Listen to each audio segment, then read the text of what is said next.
एक strong brand या एक स्ट्रॉन्ग आइडेंटिटी रातों रात नहीं बन जाती है। उसके लिए आपको बहुत ज़्यादा स्ट्रैटेजीज अप्लाई करने की ज़रूरत होती है, डीप थिंकिंग की ज़रूरत होती है।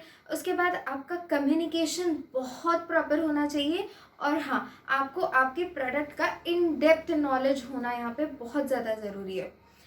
एग्जाम्पल मैं आपको देना चाहती हूँ, हिंदुस्तान यूनिलीवर का अगर आपने यू वाला लोगो देखा होगा, तो वो लोगो ऐसे ही कुछ डिज़ाइन बनाना है या अच्छा दिख रहा है इसीलिए नहीं बना हुआ है।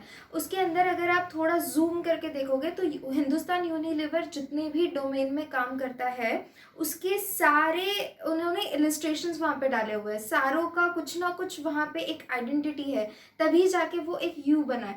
तो वो एक यू अगर हमें वो इजी दिख भी रहा होगा, ब्लू कलर का यू, बट वो यू बनाने के लिए बहुत ज़्यादा डीप थिंकिंग की हुई है, बहुत ज़्यादा स्ट्रैटेजीज बनाई हुई है और बहुत ज़्यादा सोचा है कि वो मतलब वो रिलेवेंट कैसे होगा लोगो, वो लोगो मुझे मतलब वो लोगो हिंदुस्तान यूनिलीवर को रिप्रेजेंट कैसे करेगा, उसके बारे में बहुत ज़्यादा सोच के फिर वो यू बना हुआ है।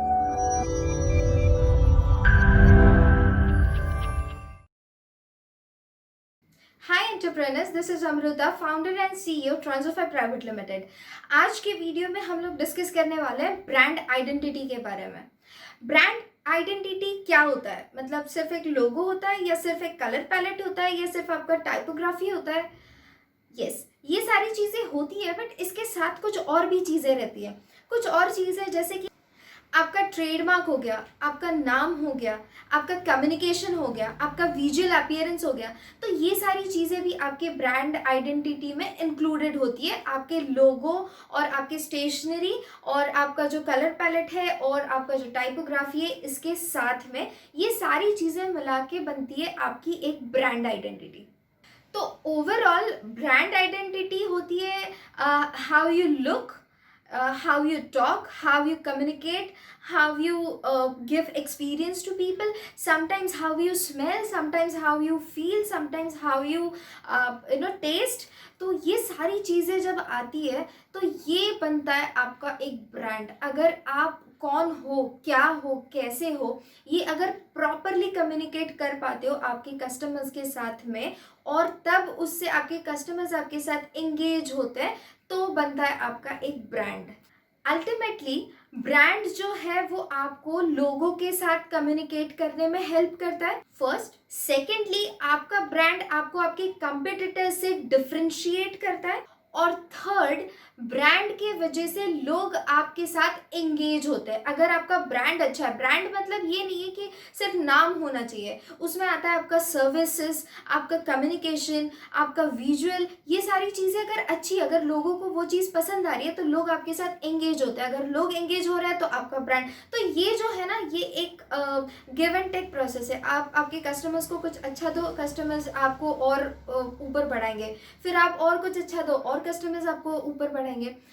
एग्जाम्पल मैं आपको देना चाहती हूँ, गूगल, फेसबुक, इंस्टाग्राम, ट्विटर, इनके लोगो या इनका कलर कॉम्बिनेशन देख के हम लोग समझ जाते हैं कि ओ ये फेसबुक है, ओ ये गूगल है। तो ऐसा क्यों? क्योंकि उन्होंने उनका एक विजुअल बनाया है। मैं आपको एग्जाम्पल और एक देना चाहती हूँ फेसबुक का। अगर हमने कभी फेसबुक का आपके डेस्कटॉप पे या लैपटॉप पे आपने लॉगिन किया है, तो आपको दिखता है कि अपर राइट हैंड साइड में आपको लॉगिन क्रेडेंशियल्स दिखते हैं। यहाँ पे साइन अप का फॉर्म रहता है, उसके साइड में आपके टाइमलाइंस रहते हैं या कुछ क्रिएटिव रहता है। तो उन्होंने उनका एक विजुअल बना के रखा है। अगर कोई वेब डेवलपर या कोई भी सिमिलर पेज को कॉपी करता है, भले फंक्शनैलिटी अलग हो, बट सिमिलर कुछ बनाता जब है, तो हम लोग पकड़ लेते हैं उसको, अच्छा ये फेसबुक जैसा है ना, हाँ ये मैंने देखा है, मतलब it clicks to your mind. तो when something clicks to your mind, it is कि आप ब्रांड बना रहे हैं। अगर आपकी कोई भी चीज़ अगर किसी के दिमाग में क्लिक हो रही है, तो इसका मतलब कि आपका ब्रांड बन रहा है अभी। एग्जाम्पल गूगल ले लो, गूगल का जी जो है अगर आप कहीं भी देख लोगे तो आपको पता चलेगा कि ये गूगल का जी है, ना कि आप उसको कोई और नाम दोगे। सिमिलरली ट्रांसोफाई का फ्रॉग, अगर ये फ्रॉग आप कहीं भी देख लोगे तो आपको पता चलेगा okay this is something related to Transofy. चाहे वो वीडियो हो, चाहे वो हमारा एप्लीकेशन हो, चाहे वो हमारे सर्विसेज हो, तो ये फ्रॉग जो है ये आपको बताता है कि ये ट्रांसोफाई का फ्रॉग है। रिगार्डलेस ऑफ आपका बिजनेस कौन से कैटेगरी में फॉल होता है, अगर आपको आपका बिजनेस सक्सेसफुल बनाना है तो आपको आपका ब्रांड बनाना बहुत ही ज़्यादा इम्पॉर्टेंट है। अगर आप आपके कस्टमर्स के साथ में प्रॉपरली कम्युनिकेट कर पाते हो कि आप क्या हो, कौन हो, उनके लिए आपके पास क्या है, तो आपका और कस्टमर का एक लॉन्ग टर्म रिलेशनशिप बन जाता है। अगर ये रिलेशनशिप लॉन्ग टर्म रहता है मतलब कस्टमर आपके साथ लॉयल है और वो हमेशा आप ही की सर्विसेज यूज करेगा, इससे आपका बढ़ेगा ब्रांड। अब देखते हैं कि ब्रांड आइडेंटिटी में क्या क्या चीज़ें इंक्लूडेड होती है। हमने जैसे पहले डिस्कस किया था उसके साथ में कुछ और चीज़ें मैं यहाँ पे ऐड करना चाहूँगी। तो पहले आ गया हमारा लोगो, राइट, फिर आ गया हमारा कलर स्कीम, फिर आ गया हमारा टाइपोग्राफी, फिर आ गया हमारा ट्रेडमार्क, राइट। उसके बाद फिर हमने बोला कि हम लोग विजुअली कैसे दिखते हैं। उसके बाद आता है फोटोग्राफी, फिर आता है इलिस्ट्रेशंस, फिर आता है आइकनोग्राफी, फिर आएगा डेटा विजुअलाइजेशन, फिर आता है interactive elements in terms of videos, in terms of graphics, in terms of website. तो ये सारी चीज़ें जो है ये मिला के बनता है आपका एक ब्रांड आइडेंटिटी। अब इसको थोड़ा सा डिटेल में हम लोग डिस्कस करते हैं। तो लोगो, जैसे मैंने हिंदुस्तान यूनिलीवर का आपको एग्जांपल दिया, जो लोगो है वो आपको रिप्रेजेंट करना चाहिए। आप ऐसा लोगो डिज़ाइन करो जो आपको रिप्रेजेंट करे, राइट। दूसरी चीज़ जो है कलर पैलेट। तो कलर पैलेट आपके बिजनेस को जो कलर सूट करता है वो कलर यूज़ करे। ऐसा ना हो कि आप कोई बैंकिंग की सर्विसेज दे रहे और आपका लोगो पिंक कलर में हो, वो शायद मैच नहीं करेगा। कौन सा कलर आपके ब्रांड को सूट करता है उस हिसाब से आप कलर पैलेट को चूज करना। उसके बाद आता है टाइपोग्राफी। टाइपोग्राफी मतलब फॉन्ट, कि आपके फॉन्ट्स कैसे रहेंगे। जैसे ट्रांसोफाई का ओपन सैंस है, हर जगह पे आपको सिमिलर फॉन्ट दिखेगा। तो एक ही फॉन्ट को अगर आप सारी जगह पे यूज करते हैं तो वो एक आपका सीरीज बन जाता है। उसको हम लोग बोलते हैं ब्रांड आइडेंटिटी, मतलब वो इंक्लूडेड रहता है ब्रांड आइडेंटिटी में। फिर आ गया आपका फोटोग्राफी। अब फोटोग्राफी में कि आपकी फोटोग्राफी किस हिसाब से होगी। मतलब कभी आप स्माइलिंग फोटोग्राफ्स ले रहे हो, कभी आप सैड फोटोग्राफ्स ले रहे हो। हर फोटोग्राफ आपका अलग अलग दिखाई दे रहा है या अलग अलग मैसेजेस कन्वे कर रहा है आपके कस्टमर्स को। तो ये चीज़ ब्रांडिंग के लिए सही नहीं होती है। तो आपकी फोटोग्राफ्स कैसे रहेंगी, कैसे दिखेंगे, उसको आप डिज़ाइन कैसे करोगे, वो आपको प्लान करना। फिर आता है आपका इलिस्ट्रेशन। तो इलिस्ट्रेशन जब आप बनाते हो तो आपको ये ध्यान रखना है कि आपका जो ब्रांड है, आपका जो बिजनेस है, वो क्या डिलीवर कर रहा है। आप अगर कोई और ही इलिस्ट्रेशन बना रहे हैं जो कोई कनेक्शन नहीं है आपकी कंपनी का और इलिस्ट्रेशन का, तो आपके कस्टमर्स यहाँ पे थोड़ा कंफ्यूज हो सकते हैं। फिर आता है आइकनोग्राफी। आइकन्स जो है हम लोग अभी सब जगह पे देखते हैं, मतलब इंटरनेट पे तो बहुत ही ज़्यादा फ्री और गूगल पे भी अवेलेबल है, हम लोग उसको जाके डाउनलोड कर सकते हैं। बट ना आइकन्स अगर आप कोई स्पेसिफिक ब्रांड्स के देखोगे, जैसे ट्रांसोफाई के आइकन्स चेक करना कभी एप्लीकेशन डाउनलोड करके, तो ट्रांसोफाई के आइकन्स स्पेसिफिक उसके ग्रीन और ब्लू कलर में है। वहाँ पे हमने कोई ब्लैक या पिंक या पर्पल कलर के आइकन्स नहीं डाले हुए। सिमिलरली अगर आप कोई और भी एप्लीकेशन ओपन करके चेक करते हो तो आपको उनके जो थीम है वो थीम के ही आइकन्स मिलेंगे। वहाँ पे वो लोग थीम के अलग कोई आइकन्स नहीं यूज़ करते हैं।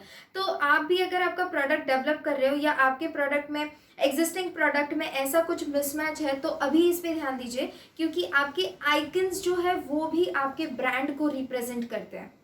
फिर आता है आपका इंटरैक्टिव एलिमेंट्स। अब interactive elements can be anything, like आपकी वीडियोस हो सकते हैं, आपका कोई क्रिएटिव्स हो सकता है, आपके सोशल मीडिया पोस्ट हो सकते हैं, या ईमेल्स हो सकते हैं। तो जिस भी चीज़ों से आप आपके कस्टमर्स के साथ में कम्युनिकेट करते हो तो ये जो है वो एक जैसी दिखे। मतलब इस पे आप ध्यान दो कि आपका फेसबुक पेज, आपका इंस्टाग्राम पेज, उसके बाद आपका ट्विटर, ये सारी चीज़ें एक जैसी दिखे। अगर ये अलग अलग दिख रही है ना तो यहाँ पे लोग फिर कंफ्यूज हो जाएंगे कि मतलब ट्विटर पे देखी हुई चीज़ वो लोग याद नहीं रखेंगे फिर से फेसबुक पे। कभी कभी क्या होता है कि एक ही फोटो होती है, एक ही क्रिएटिव होता है जो फेसबुक पे भी है और इंस्टाग्राम पे भी है। अगर आप फेसबुक पे देखते हो तो इंस्टाग्राम पे आप बोलते हो हाँ मैंने ये देखा है फेसबुक पे। रिकॉल वैल्यू एक जो हम लोग जनरेट करते हैं, तो अगर ये दो अलग अलग होते हैं तो कस्टमर आपको रिकॉल नहीं कर पाएगा, आपको याद नहीं रख पाएगा और वो कंफ्यूज हो जाएगा। तो आपको ये भी ध्यान रखना है कि आपके जितने भी क्रिएटिव्स है, जो भी विजुअल्स है, वो आपको बहुत प्रॉपरली बनाने हैं और आपके ब्रांड को सूटेबल जो है वही बनाने हैं। अब एक की मंत्रा मैं देती हूँ कि आपका जो ब्रांड आइडेंटिटी है उसको स्ट्रॉन्ग कैसे बनाना। आपका ब्रांड आइडेंटिटी डिस्टिंक्ट होना चाहिए, अलग होना चाहिए लोगों से, मेमोरेबल होना चाहिए। आपका लोगो या आपका कोई भी ब्रांडिंग का चीज़ देख के लोगों को याद रहना चाहिए, ओ ये कंपनी है। जैसे कि हमारा फ्रॉग, अगर फ्रॉग देखते हैं तो वो याद हो जाता है, ओ ये ट्रांसोफाई का फ्रॉग है। तो आपका जो भी विजुअलाइजेशन है वो मेमोरेबल होना चाहिए। थर्ड है स्केलेबल एंड फ्लेक्सिबल। आपका जो लोगो है या आपका जो ब्रांड आप बना रहे हो वो स्केलेबल होना चाहिए। अभी इसमें मैं एग्जांपल देना चाहती हूँ। एग्जाम्पल हमारा ही लोगो ले लेते हैं। तो बेसिकली ट्रांसोफाई एक कूपन सर्विसेज है। मतलब आप एप्लीकेशन पे आके आप कूपन सर्च करते हो, हाइपर लोकल कूपन सर्च कर सकते हो और आप वहाँ पे जाके शॉपिंग कर सकते हो। आपके बजट में शॉपिंग हो सकती है। बट आप अभी बोलोगे कि why this frog is here. तो बेसिकली ट्रांसोफाई जो है वो कस्टमर्स को, मतलब ट्रांसोफाई के दो कस्टमर लाइंस है, जैसे कि एक यूजर्स है, एक मर्चेंट्स है। तो we are giving services to both the entities, right. हम लोग यूजर को तो सर्विसेज दे रहे हैं, बट हम लोग ने एक मैजिकल फ्रॉग लाया है जो फ्रॉग मर्चेंट्स को और यूजर्स को दोनों को हेल्प करेगा बजट मेंटेन करने के लिए, राइट। तो this is why this frog is here. अब फ्रॉग को देख के आपको याद आएगा, वो रिकॉल वैल्यू जनरेट हो जाएगी, या आप समझोगे कि ओ ये फ्रॉग है ना, अच्छा ठीक है यहाँ पे ट्रांसोफाई है, मैं यहाँ पे ट्रांसोफाई कर सकता हूँ, मैं यहाँ पे पेमेंट कर सकता हूँ, मैं ये इसके पास तो पक्का ट्रांसोफाई का कूपन होगा। तो दिस इज वेयर आपकी रिकॉल वैल्यू होती है। प्लस हमारा जो लोगो है वो फ्लेक्सिबल है, स्केलेबल है। हम लोग चाहे तो इसको और भी इसमें चीज़ें ऐड कर सकते हैं या इसमें से चीज़ें निकाल सकते हैं, because anyways it is a magical frog. वो कुछ भी कर सकता है, वो मैजिक कर सकता है और सबका बिजनेस ग्रो कर सकता है और आपको बहुत सारी चीज़ें बजट में दे सकता है, राइट। तो it is flexible and it is scalable and also it is easy to apply. इसको मैं कहीं भी अप्लाई कर सकती हूँ।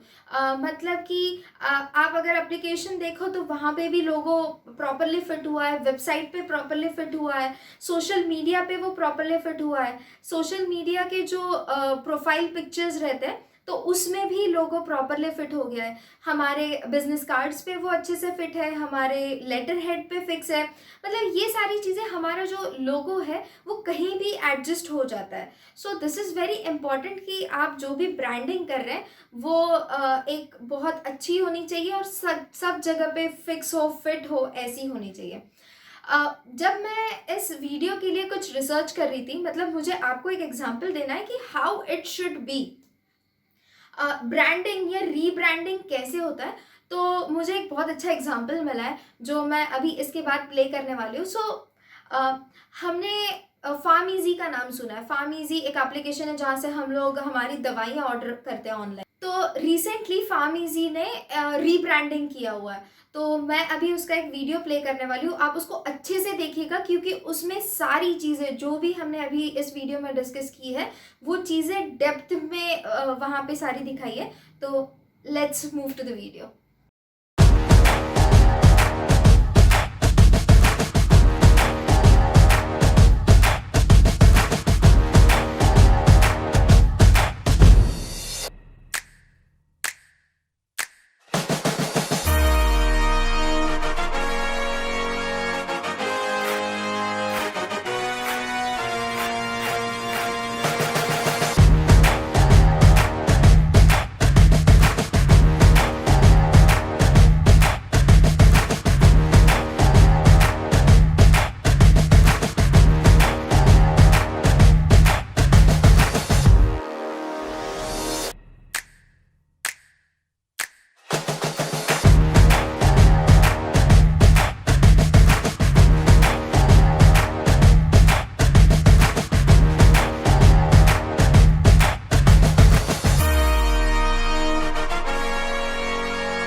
सो एंटरप्रेन्योर्स, आई होप आपको ब्रांड आइडेंटिटी के बारे में कुछ आइडिया आ गई है। ब्रांडिंग एक बहुत बड़ा टॉपिक है, तो हम लोग इसको पार्ट्स में बनाएंगे। Stay tuned for next parts of this video. अगर आपको कोई भी टॉपिक के रिलेटेड कोई भी क्वेश्चंस है तो यहाँ दिए गए नंबर पे कॉल कीजिए। हमारी टीम आपको 100% रिजोल्यूशन देगी आपके हर एक सवालों का। अगर आपने अभी तक चैनल को सब्सक्राइब नहीं किया है तो प्लीज़ चैनल को सब्सक्राइब कर दीजिए। साइड में एक बेल आइकन है, उसको भी प्रेस कर दीजिए। प्लीज़ वीडियो को लाइक और शेयर करना ना भूलें, क्योंकि ये बहुत इंपॉर्टेंट है। ये वीडियो किसी के काम में आ सकता है। आज की वीडियो में बस इतना ही। मिलते हैं नेक्स्ट वीडियो में, तब तक के लिए keep learning, keep developing. Bye bye.